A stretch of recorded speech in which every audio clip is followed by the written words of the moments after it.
ноҳияи дарвоз таърихи кӯҳан дошта, бо мавзеъҳои қадимии хеш мавриди омӯзиши таърихнигарону сайёҳони дохиливу хориҷӣ қарор гирифтааст.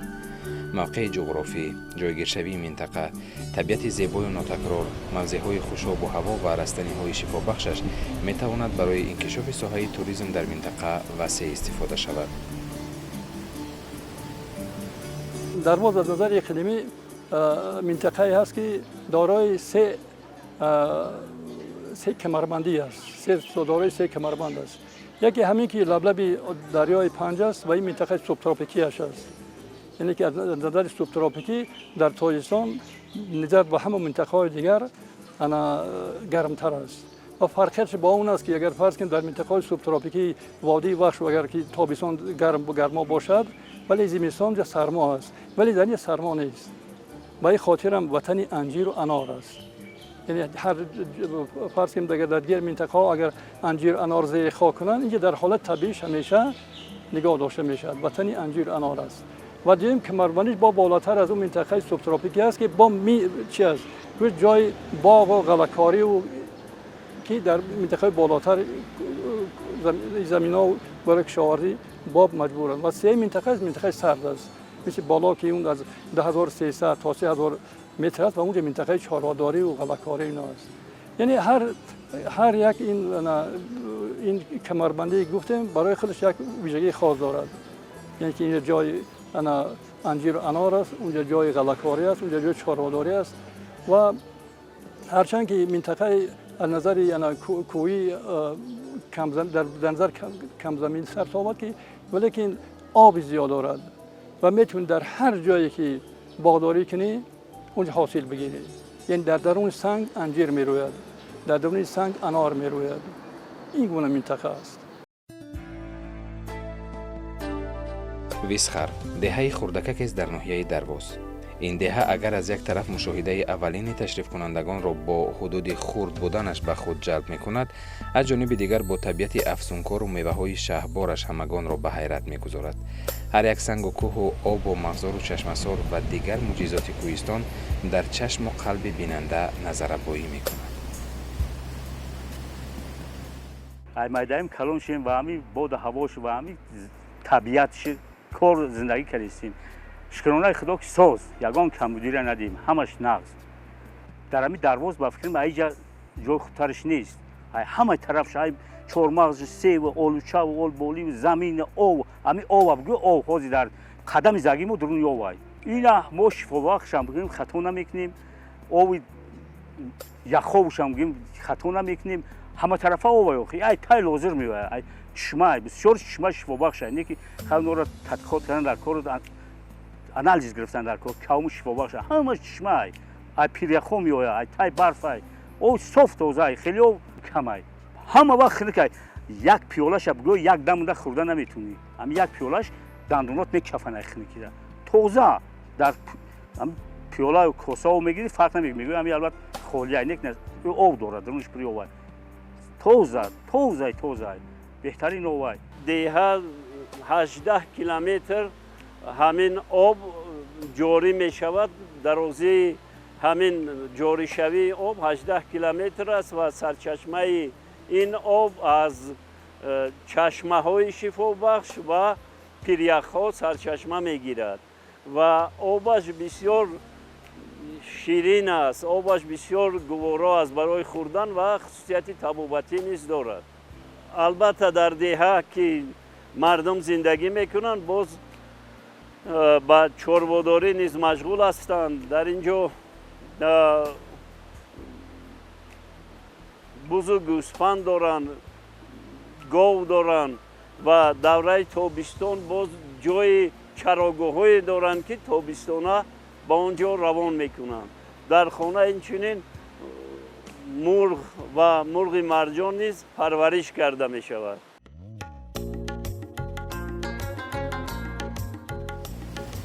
ин макон миёни мардум бештар бо номи вастан маъруф аст. дар ин ҷо бештар аз 1000 намуди дарахту бута ва гиёҳҳои гуногуни кӯҳӣ аз қабили арча, фарк, заранг, бодом, писта, дулона, олуча, пиёзи анзур, пиплағ, пудина, чукурӣ, сиёҳалаф, шибит ва чандин гиёҳҳои шифобахши дигар мерӯянд. اینجا همه چیز است. ای گل گیاه بگوید همش است. همه این نمود رستنی است. نیکی متخصصی در کار که همون را جدا کنه کامش با کام در داروهای. پیپلاغ کوسنیش نای بنیشکنه که چی اینوش میدون برای چی داروها. نیکی اساسیش یافتن در کار که همین برای همه این نمودی علافت برای همین شفابخشی است. همش است. نیکی خیلی هم کدومش یک میدونی سوداش میبریم کدومش یکی خیلی سوداش نمیبریم نباشه همه این نمودی علف است. پیپلاغ میگیم که برای سردرد برای همین کسلی‌های معده سر همین بسیار گیاها بسیارن پودینه پیپلاغ انا تخچ انا کینگ که برای بسیار کسل قند استفاده میبرن ساخر دیابت هستن همون رو استفاده میبرن گیاه بسیارن نکی شناختن شده چند خاکی بشناسی هم قدر مثال استفاده میبری و کار میبری گیاه را جمعوار میکنن مردم استفاده میبرن از روان آدم ها میان میگیرن نایبلاد میان خریدار میگیرن پیپلاغ جمعوار میگیرن میبرن و اونجا دارو تیار میکنن ما راداوک میگیم بچه هم یک نمود علف دارم او میگن با همی دردی گرد داره عجایب داروهای این در همی زمین پنجه میزنه میدوای تا بلند نمیشه قدش انا همون راداوک برای دردی گرده بعد پیپلاغ ما سراموس میگیم در دختران هم چیز گمین همی سر روت ورا میگن رنگ روز زرد میگن پیپلاغ کوسنیش هم میگیم یک گلی کبوت میکنه انا عجایب داروی همیست او را اگر پگای بینی پگای سهاری میره همی گلش نمیتاری خواه وای نتاری چسبیگیش همی افتو پرست باری نه همی افتو کام طرفی رفت همو علف باور که همو گلم تو میخوره همو گرمی روشنی افتوش کده یکی همو دان هم گل هوی میشونم خیلی گلی کبوده انو هم تا دور زوره آب و هوای بسیار هم فارم و زیبا دارد میوه و درختان میوه‌جاتش بسیار شیرین است در یک دوره حاضر زردالو پخته رسیده ایستاده است اینجا باز توت‌های بسیار هم شیرین دارد زردالو گفتم بعد آلو بالو دارد گیلاس به پخته رسیده به اتمام رسیده ایستاده است бунгоҳи тиббии деҳаи висхар дар доираи иқдомҳои сӯзанда ба истиқболи ҷашни 35-солагии истиқлолияти давлатӣ бунёд шуда ба аҳолии деҳа хизмат мерасонад. ҳоло соҳаи тандурустии ҷамоат барои хизматрасонии хуби тиббӣ ҳифзи босамари сеҳатии сокинон мукаммал мебошад.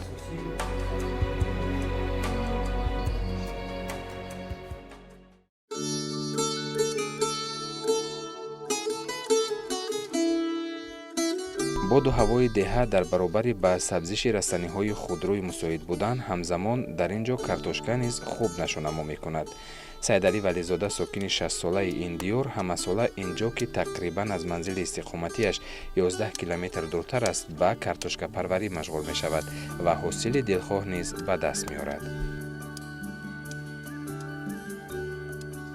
заминҳо хоҷагӣ деҳқонианд дар ино мо киштор асосӣ кор кардем мо картошка кишт мегирем ҳосила мегирем моҳи май шинондани ҳамин картошка сар мегирем моҳи сентябр ба охир мерасонем ҳосила ҷамъоварӣ мекунем хай ҳосил маркази қишлоқында ҳосили нақз намеда ҳаво гарма ҷа салқина нисбат ҷо баъд картошкаш тоза мевиад асоси ҳисоби об захираи об ҳамин об чанқе ки салқина бода ҳаво оби хунук мехӯра ҳамин картошка навме тоза меяд сифатиш нав меяд دره ویسخر چند دره ها دارد. یکی دره های دارد که تا به بالای کوه پیوند میخورند، این دره ویسخر. دره ویسخر هم یکی از منطقه های بسیار جالبی منطقه است که از پایان شروع میشد، میرد بالا بالا بالا و تا به منطقه سنگبار پیوند میخورد و بسیار منطقه زیبا است، بسیار حاصل خیز است.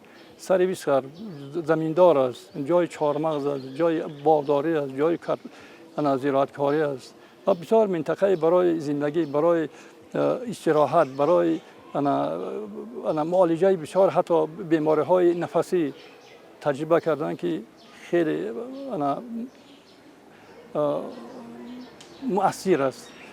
با این خاطر این گونه هم دره ویسخر، هم دره گشون، هم دره صغیردشت، اینا جایی هستند که یک منطقه خاصه هستند. آب زیاد دارند، آب شفابخش دارند. منطقه هم چی هستند؟ هم زراعتکاری هستند، کشاورزی هستند، هم منطقه‌ای که برای فرض کنیم که تفریحگاه مردم میشد اونجا را آماده کرد. این گونه شرایط‌ها رو دارند.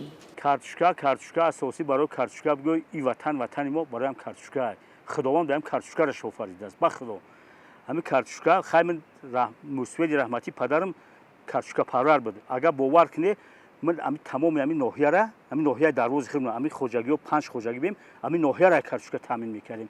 همون دوره پیش همین سیلا خاک سیاه، همین کارتوشکا اساسی در خاک سیاه حاصل نوکریش بسیار زور میگیره. هر یک باور میگه کارتوشکا یک کارتوشکا 2.5 کیلو شد. همین یک کارتوشکا را کن بازار بردم، در بازار نگرفتنش. باور میکنی همین گپا که کارتوشکا را 2.5 کیلو ما گرفتگیم. این نامخه ساخت کادو. نه که حاضر امو حاصل امو را خیلی مهنت کنی میشه، همه چیز عزیز مهنت است. اما مهنت کنی راحت میبینی. این همین ماه مارت سنتر مرکز قشلاق نمیشونیم، انا کی جاده ماه ماه داشونیم تا سنتیابر آخر سنتیابر همینجا کار میکنیم تا گرفتن حاصل. اینجا کم کم همین چیو غم میتیان خوگوی آبایی هستن میکنن کارتوشکا برام نگاه میکنن دکو دیگه همش شرایطش هم خیلی. اصلا بگیریم این دره همچون ذخیره تخمی کارتوشکا در ناحیه دروازه استفاده برده می شود و وقتی که جمع آوری میکنن هم برای حاصل آینده ذخیره میکنن و هم به بازارهای منطقه بدخشان انتقال میدهند. ما میدانیم که به منطقه بدخشان از دوشنبه انتقال دادن مال و مواد بسیار گران میافتد. از اینجا تا بدخشان گرچند 200 کیلومتر زیادتر هم باشد، مردم با نرخ دسترستر به بازار شهر خاروق انتقال میدهند.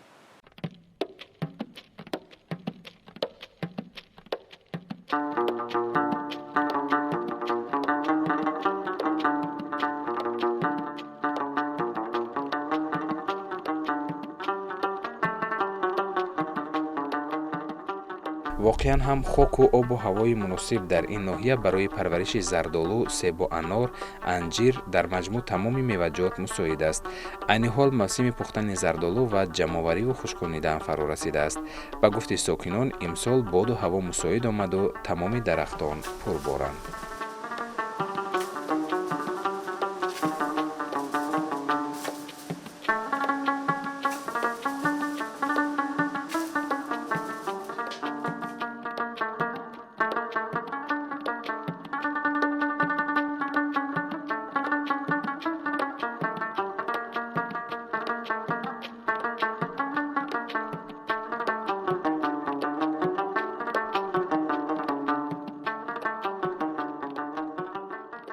زردآلو دیدی اوزید؟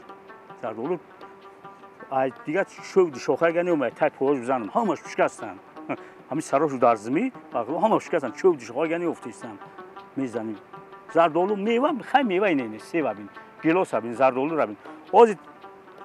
اوزید اینم گیلاس اینجا ریختیست است. دیگه خاطر خاکش از زردآلوش میریزد. چی غذای تیاره ذخیره میکنیم. میان آدمایی هستن خیلی لیل‌نابود امروز میان میخرن، همین ایمون میخرن. میوه خشکا، کارتوشکا شنی سیب هر سال 3-4 تن سیب گیمی. همین 50-60 نخل سیب دارم. باغ چینک. парчамо раҳматуллоеваро ҳамроҳи ҳамзояи занҳо айни лӯбиё тозакунӣ дарёфтем. аз суҳбаташон пай бурдем ки беш аз 31 сол боз дар баробари дигар сабзавотҳо лӯбиёдонагӣ низ мекорад ва ҳосили дилхоҳ ба даст меорад. ба андешаи номбурда лӯбиё таркиби муҳими ҳамаи парҳезиҳост. фоидаи онро баъд аз истеъмоли доимӣ метавон дар кӯтоҳтарин муддат пай бурд. мегӯяд лӯбиё рӯйхати ғизоии ҳаррӯзаи моро ранг медиҳад. замини бисёр надорем. як 5-6 сотихи дорем. дар ҳамун замино хеле се намуд чӣ кишт мекунем. левиё мешинонем, каду мешинонем, картишка. се намуд чиза ҳосилша мегирем. ҳамун ҷояке ки картишкара шундем, левиёра мешунем. хеле то 300 кило ҳосил мегирем левиё. каду як 80-90 дона мегирем. картишка 20 қопа 18 линча санта мегирем. ба шӯрбо бармезана авқоташ. худо агар пазиш авқоти бамаза аст. гӯшт хубтар аст. бояд гуфт ки дар тамоми дунё ҳудуди 400 нави лӯбиё ба қайд гирифта шудааст. онҳо аз рӯи ҳаҷм ва ранг фарқ мекунанд. аз сафед, қаҳваранг ва бо холҳои сиёҳ то сабз, ҷигарӣ ва сиёҳ маъруф ҳастанд. тақрибан дар тамоми навъҳои лӯбиё миқдори зиёди сафедаи растанӣ мавҷуд аст. тафовут метавон танҳо дар миқдор ва таркиби моддаҳои минераливу арзиши ғизоии онҳо бошад.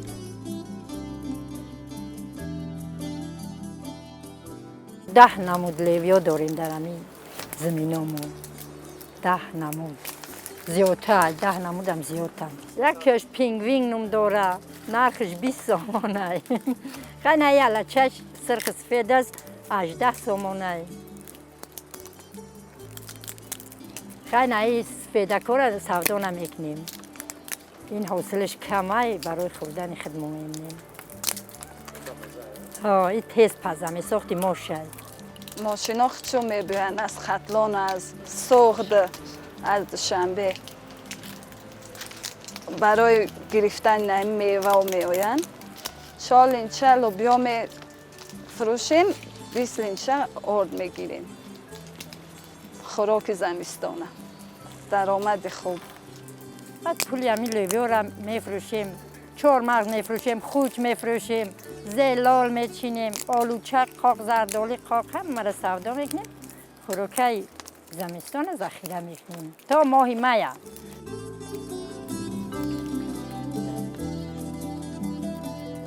одатан занони деҳотро занони хонашин мегӯянд ки ин андеша дар бисёр маврид ғалат аст, зеро онҳо дар заминҳои хоҷагӣ баробар бо мардон кор мекунанд. ҳосили саҳро ва боғро низ дар деҳот аслан бонувон ҷамъоварӣ мекунанд.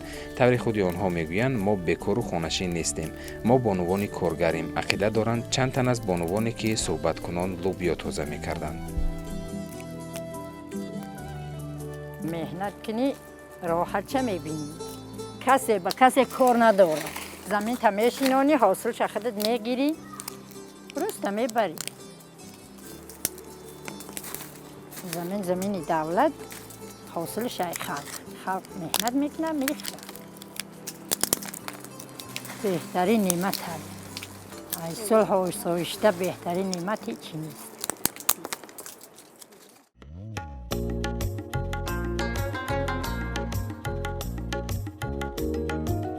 бонуи дигаре ки худро шоиста фазлова муаррифӣ кард, мегӯяд ҳар як мавсим то 15 линча тут мехушконанд. қисмро ба фурӯш мегузоранду нисфи дигарро барои доруворӣ тутпис мекунанд. онҳо дар як муддати кӯтоҳ тутро моҳирона нарм карданд.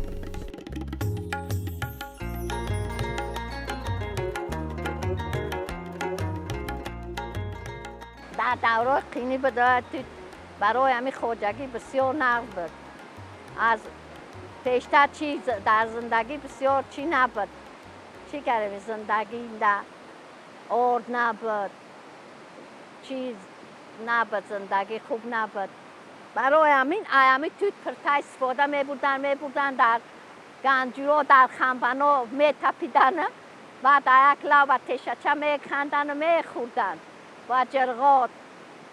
همین خیلی زندگیش نمیبردن تا بهاره، تیرما تا بهاره. این توت هم در چی بسیار اهمیت کلان داره برای گور دادن. برای جگر، برای خیلی کسلای چی فایده آوره. میپرتوی در چانی، آب میریزیش کم میخوری. هر پگاه یک بار و میخوری. برای همین فایده آوره. توت چند نمود میشود. توت سیاه میشود، توت روچی میشود، توت بدونه، روانی، چند خیل توت میشود. ای همه بهترین توت همین توت روانی. ای همه بهترین توت. بالا باش قاق میشود، بعد میتکنش میبرن در بازارا سودا میکنن، در دوشنبه خورق در جای باشه. این نه یک دو سه سال شده است برای در خورق چیش میکنند، خیلی شکلاتش میکنن، چی میکنن، بعد دولت های خارجه میفروشن. ای پام.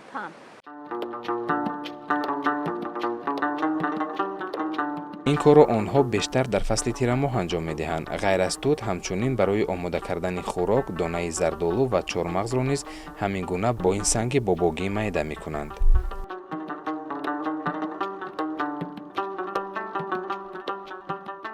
مادرم هم همیخی توت قاق میکرد، میبرد در سنگ پگاه بر وقت میشکی میوبر میگو بخری پگاهی جای قند، پیشتر قند بسیار نبود، پیشتر فراوانی نبود، کمچین بی دنیا می آورن میگو بخریم در جای قند. و جرغات نمی خیلی چی هسته طریق کرد می شود، ملایم نمی شود. نمی خیلی چی هسته میده در جرغات می دوزی، ارارش میکنی میخری. بسیار چیزی خوبه. و تانی توت، چهارمغز، زردآلو، سیب و همه میوه دنیا هسته. همه میوه.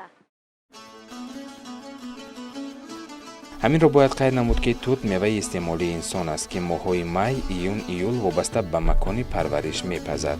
از میوه آن توت‌نویس، طلقان، شیرینی تیار میکنند. در نواحی کوهستان ولایت بدخشان نوعهای توت بلخی، بدانه، برنجی، رخش، شهدود و غیره در مجموع 20 نوع پرورش می‌یابند.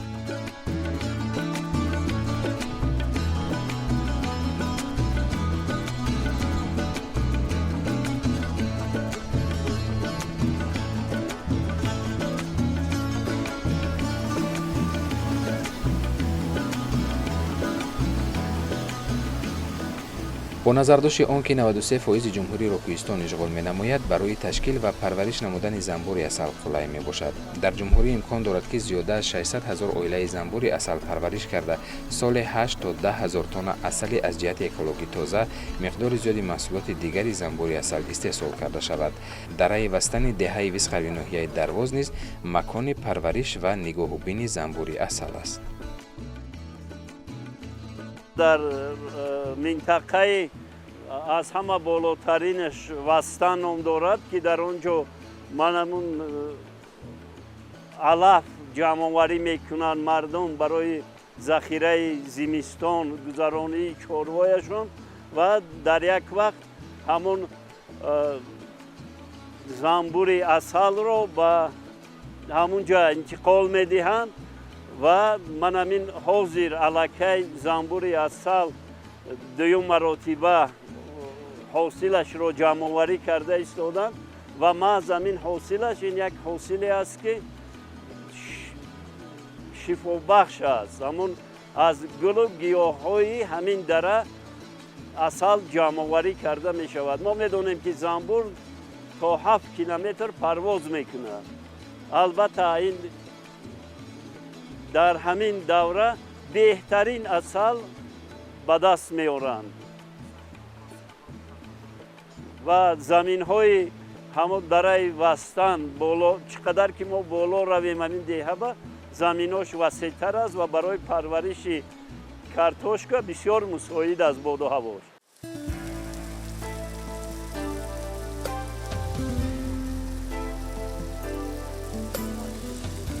آرامگاه خواجه سرمست عشق نیز یکی از یادگاری‌های منطقه است که در دهه دروبک ناحیه درواز واقع گردیده است. همه سال تعداد زیادی سیاحان داخل و خارج کشور از اینجا دیدن می‌کنند. در داخل این آرامگاه چشمه‌های زیادی موجود است که اکثریت آن را شفا بخش می‌گویند. همین موضعی که ما حاضر ایستادیم мазори хоҷа фатҳуллоҳ сармасти ишқ мебошад. ҳамин обҳои равоне ки мебинед хусусияти шифоҳӣ доранд. оби чашмаи шифо ки яке аз ҳамин обҳои ҳамин даруни ҳамин мавзеъ ҳаст, дар лаборатория санҷида шудааст, дар таркибаш маъданҳои фоиданок хеле зиёданд. барои ҳамин барои ҳазми хӯрок, барои узвҳои дарунии инсон хеле зарурӣ ҳастанд ва шифобахш аст. одамон сайёҳон аз дуру наздик, аз дохил, аз хориҷ омада дар ин мавзеъ тамошо мекунанд ва аз ин об нӯши ҷон мекунанд ва таърифашро ба гӯшаҳои дунё мебаранд. ки аз чашмаи шифо одамон ҳазорҳо солаҳо истифода мебурданд. бинобар ин ин чашмаи шифо имрӯз дар тамоми ҷумҳурӣ, дар тамоми ҷо яъне овозаш баромадааст. пештар ба ин чашма одамон метарсиданд ки биёянд, аз сабаби он ки инҷа бисёр дарахтҳо зич буданд бо ҳам. баъди истиқлолият яна шахсони пайдо шуданд ки барои ободкунии ҳамин мавзеъҳо ки ба ин дараҷа иҷаро обод карданд ки имрӯз ҳазорҳо туристҳо, одамоне ки аз шоҳроҳи байналмилалие ки болои ҳамин мавзеъ мегузаранд, ҳатман мехамбанд, аз ин оби шифо истифода мебаранд. аслан ин оби шифо асосан барои меъда, барои ҳазми хӯрок бисёр фоида дорад ва ина одамои дигар ривоятҳои дигаре ҳам ҳастанд ки дар бораи ҳамин чашмаи шифоро барои хулоса захмҳо дар пӯст мешавад. мисол ана меъда дард мекунад, истифодаш мебаранд. лекин албатта ин бисёр фоиданок аст. бесабаб намонад ки ҳамин чашме ки дар ҳамин мазори мо ҷойгир аст, ин мазор дар 400 мазори калонтарини дунё дохил кардагӣ аст. бинобар ин ҳозир ҳамаи одамо омада ин мазорро зиёрат мекунанд, аз оби чашма истифода мекунанд. тамоми мошинҳое ки аз ноҳияи Дарвоз ё вилояти Бадахшон ба тарафи шаҳр мераванд, ҳатман аз ин оби шифо яъне мегиранд, мераванд. атрофи ин мавзеъро дарахтони чинори пир ки таърихи чандин соларо доранду мардум аз шинонидани онҳо ёд надоранд иҳота кардааст. ба қавли сокинон солҳои пеш вуруди мардумро ба ин макон раво намедонистанд, аммо дар давраи соҳиби истиқлолии мамлакат ки таваҷҷӯҳ ба ҳифзи ёдгориҳои таърихӣ зиёд шуд, рафту он низ ба ин мавзеи таърихӣ афзуд. ғавсӣ гирдогирди баъзе аз ин чинорҳо то 42 метр мерасад. баландиашон зиёда аз 50 метр. солҳои дароз ино як бор танашон вайрон шудааст, бо аз сар шохча зада навда карда сабзиданд ва ҳоло бо шарофати мардони саховатманди Дарвоз ин мавзеъ хеле обод карда шудааст ва ин ҷо гӯё ки аз нав ҷон даромад. чинорҳо боз ба нашу намо даромаданд ва ин мавзеъ як макони сайёҳату тамошои ҳам мардуми маҳаллӣ ва ҳам мардуми сайёҳони хориҷӣ гаштааст. одаме аз берун даромадагӣ гумон мекунад ки як борони як насими фора мевазад ва борони майдаи баҳорӣ ба сари рӯи одам мезанад. ҳамин хеле накҳат аст. дар фасли замистон оби чашмаҳо гарм мешавад ки боз дар чилаи замистон агар аз ҳамин оби чашмаи шифо касе нӯшад зарар надорад, баръакс фоида мерасонад. баъди хӯрдани хӯрок ҳатман аз ин об нӯшидан дар кор. обе ки дар ҷиҳози мо менӯшем ва мебинем, обе аст ки дар дохили ҳамин об ба ғайр аз як чиз бигем, як худаш дорад, ҳамин хел чи дигар ягон хазанда, ягон мор, пор, ягон моҳӣ, ягон чиз зиндагонӣ ки наметунад. як хислатшан ҳамин аст. дар даруни ин об нест. мисол дар дигар чашмаҳо агар мисол чашмаи Чилдухтарон дигарон дар ки мебинем ки моҳиҳо ҳастанд, моҳӣ, мор дигар дар ин тамоман вуҷуд надоранд. ягон чиза дар ин дида намешавад ва моҳӣ ҳам дар ин зиндагӣ наметунад.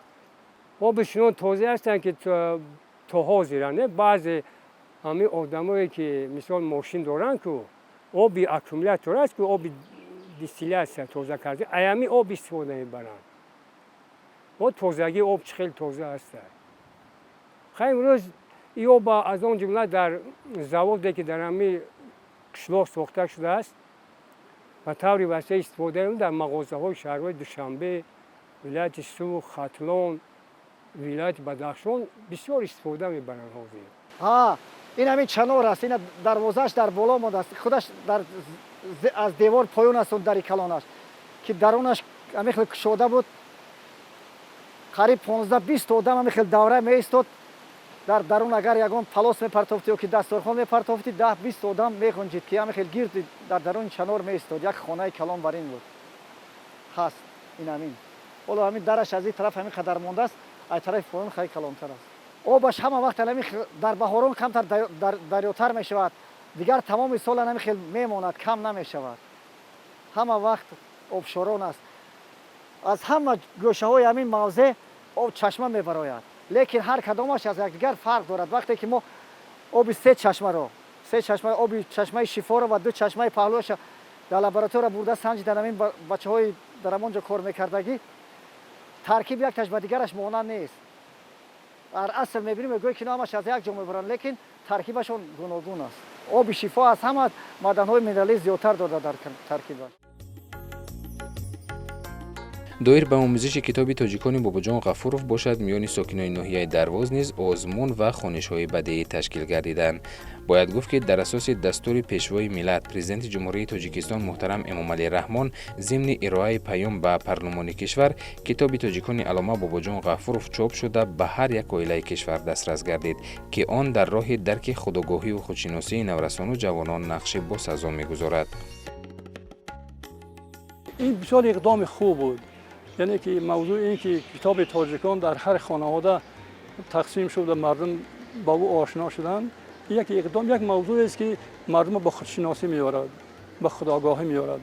وقتی که اون کتاب در خانه باشد خواه ناخواه مجبور است با او نظر کنی که نوشتگی از تاجیکان، بعد در مجبور است مطالعه بکنی و ببینی که این چه قوم است، پیدایش از کجا است، چگونه زیسته است. یعنی این برای یک ملت، برای هویت، برای شناخت خودشناسی، برای هویت یک ملت خیلی ارزنده است. و اقدامی که باباجان غفور کردن این بسیار اقدام بزرگ بود. سالهای 60 و 70 زمانی بود که هر کس جسارت نداشت که یک ملتی خودش فرض کنیم ستایش کند. این اصلا ممنوع بود. نیکی جسارت باباجان غفور بود که این کار را کرد و این کتاب بزرگ نوشت. توجیکان من راست گپ یک 3 مرتبه پره خوندم. بعد وقتی که آزمون تیار میدیدم بعضی جوشا با همین جوی چیش مثلا پره نوشتم گرفتم خیلی چی برای خودم تیار کردم.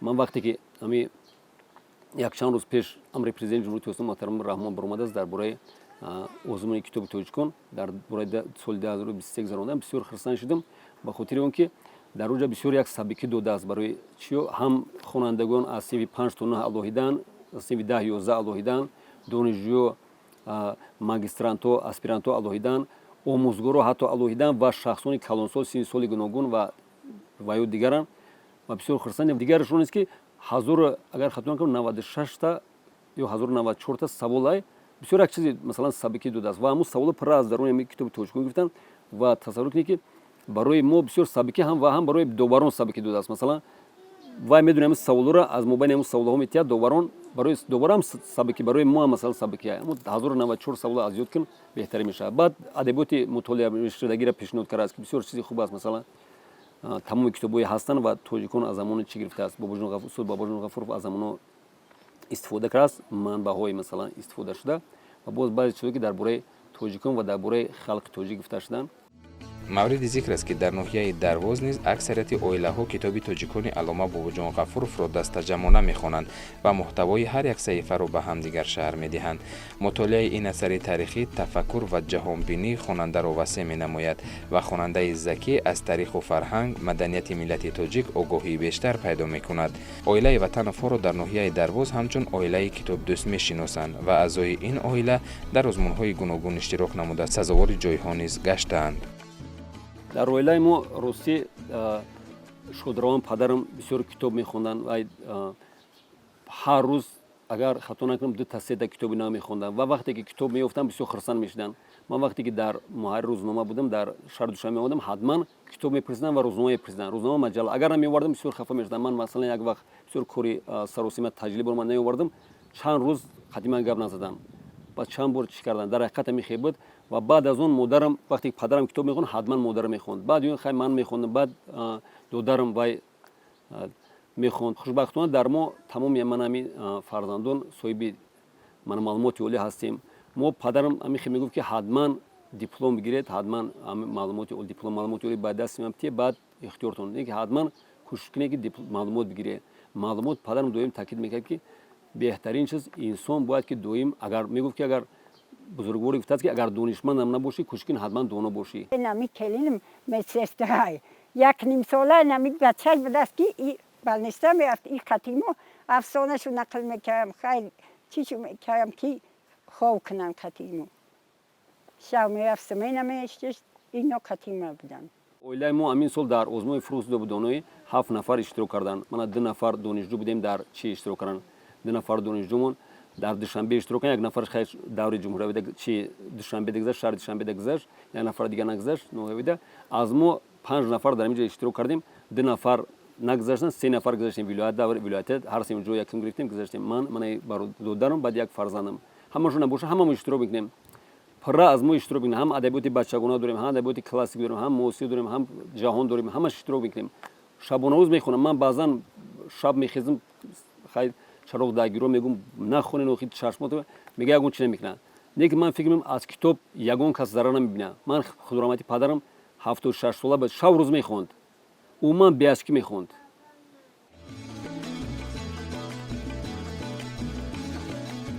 ҳар як аъзои ин оила барои китобхониву фароғат вақти алоҳида ҷудо мекунанд. дар баробари ин имрӯз барои захираи маҳсулоти зимистон қариб аз ҳама намудҳои меваю сабзавот дар минтақа парваришёфта истифода мекунанд.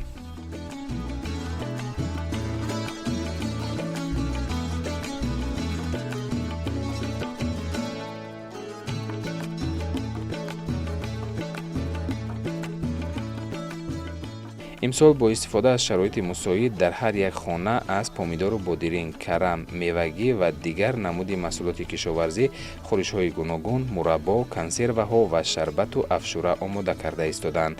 дар ин минтақа вобаста ба истифодаи оқилонаи қитъаи заминҳои назди ҳавлигӣ, захира кардани маҳсулоти донагӣ ва омодагии пурра ба давраи зимистони солҳои 2022-2023 корҳои фаҳмонадиҳиро дар байни занҳо ба роҳ мондаанд. аъзои ҳар як оила бовар доранд ки зимистони имсоларо бидуни ягон мушкилӣ паси сар менамоянд.